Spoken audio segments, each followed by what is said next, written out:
On Friday, during a press conference, West District Superintendent of Police Namit Pathak said that various steps are being taken to control noise pollution during Durga Puja celebrations.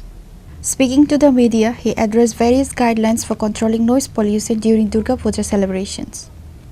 Ji definitely आपके माध्यम से जो हमारे media के माध्यम से बताना चाहेंगे कि साउंड पोल्यूशन जो है उस पर ऑनरेबल कोर्ट की स्ट्रिक्ट गाइडलाइंस है और उसका अलग नोटिफिकेशन पहले भी बार बार आया है and we are going to strictly implement sound pollution. Specially अभी पूजा का टाइम आ रहा है तो पूजा अच्छे से जाए पर किसी को भी साउंड की वजह से असुविधा ना हो, ये हमारा प्रयास है। सर जो साउंड आप लोग जो बाजत कर रहा है उसका एक भी आरोप है जो उसका पुलिस का हाथ में कोई मशीन भी नहीं है। नहीं, ये मशीन नहीं, आप तो हर मोबाइल में भी साउंड जो है वो आपके मोबाइल में भी आप ऐप डाउनलोड करेंगे तो ऐप्स भी अवेलेबल हैं, पर हमारे पास जो है साउंड मीटर्स अवेलेबल हैं SDPO।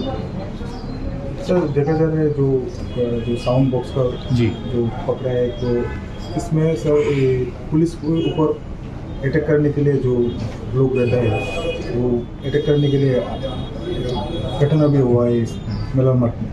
इस विषय में उसमें हमने एक्शन लिया है, वो प्रिवेंटिव एक्शन हम अभी भी ले रहे हैं। PR सबमिट करी गई है उन लोगों के अगेंस्ट में और आगे वाले टाइम में अगर ऐसे कोई भी करता है तो लॉफुल एक्शन उनके अगेंस्ट लिया जाएगा।